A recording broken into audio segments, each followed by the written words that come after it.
Pagbasa mula sa aklat ng Levitiko. Sinabi ng Panginoon kina Moises at Aaron, kung ang balat ni numan ay magbago ng kulay, mamaga o kaya'y magkaroon ng singaw na parang ketong, dadalhin siya kay Aaron o sa mga anak niyang saserdote. Ituturing siyang marumi at di ito dapat kaligtaang ipahayag ng saserdote.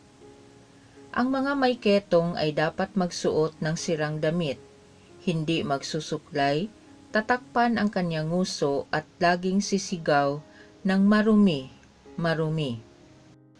Hanggang may sugat, siya'y ituturing na marumi, at sa labas ng kampamento mamamahay na mag-isa. Ang salita ng Diyos. Sa iyong tulong at pagtubos, ako'y binigyan mong lugod. Mapalad ang tao na pinatawad na yaong kasalanan at nalimot na rin ang kanyang nagawang mga pagsalansang. Mapalad ang taong sa harap ng puon ay di naparatangan, dahilan sa siya ay di nagkasala at hindi nalinlang.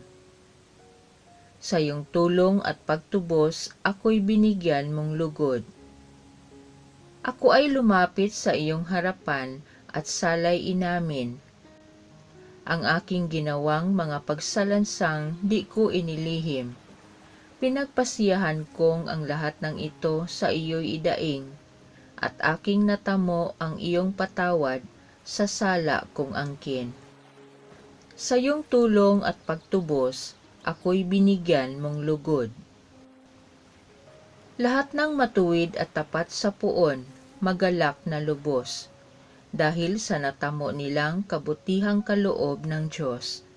Sumigaw sa galak ang lahat ng taong sa Kanya'y sumunod. Sa iyong tulong at pagtubos, ako'y binigyan mong lugod. Pagbasa mula sa unang sulat ni Apostol San Pablo sa mga taga-Korinto. Mga kapatid, kung kayo'y kumakain o umiinom o anuman ang ginagawa ninyo, gawin ninyo ang lahat sa ikararangal ng Diyos. Huwag kayong maging sanhi ng pagkakasala ninuman ng mga Hudyo, ng mga Griego o mga kaanib sa simbahan ng Diyos. Ang sinisikap ko na may mabigyang kasiyahan ang lahat ng tao sa bawat ginagawa ko. Hindi ko hinahanap ang sarili kong kapakanan, kundi ang kapakanan ng marami, upang maligtas sila. Tularan ninyo ako gaya ng pagtulad ko kay Kristo. Ang salita ng Diyos. Narito at dumating na isang dakilang propeta, sugo ng Diyos sa bayan niya.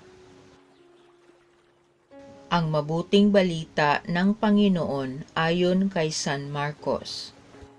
Noong panahong iyon, may isang ketonging lumapit kay Jesus, nanikluhod at nagmakaawa. Kung ibig po ninyo'y mapagagaling ninyo ako. Nahabag si Jesus at hinipo siya, sabay ang wika, ibig ko, gumaling ka. Noon din ay nawala ang ketong at gumaling ang tao. Pinaalis siya agad ni Jesus matapos ang ganitong mahigpit na bilin. Huwag mong sasabihin ito kanino man. Sa halip ay pasuri ka sa saserdote. Pagkatapos, maghandog ka ayon sa iniutos ni Moises, upang patunayan sa mga tao na ikaw ay magaling na.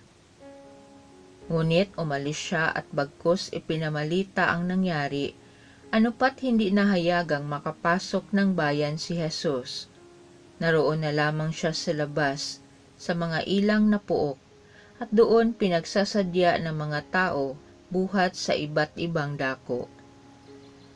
Ang mabuting balita ng Panginoon.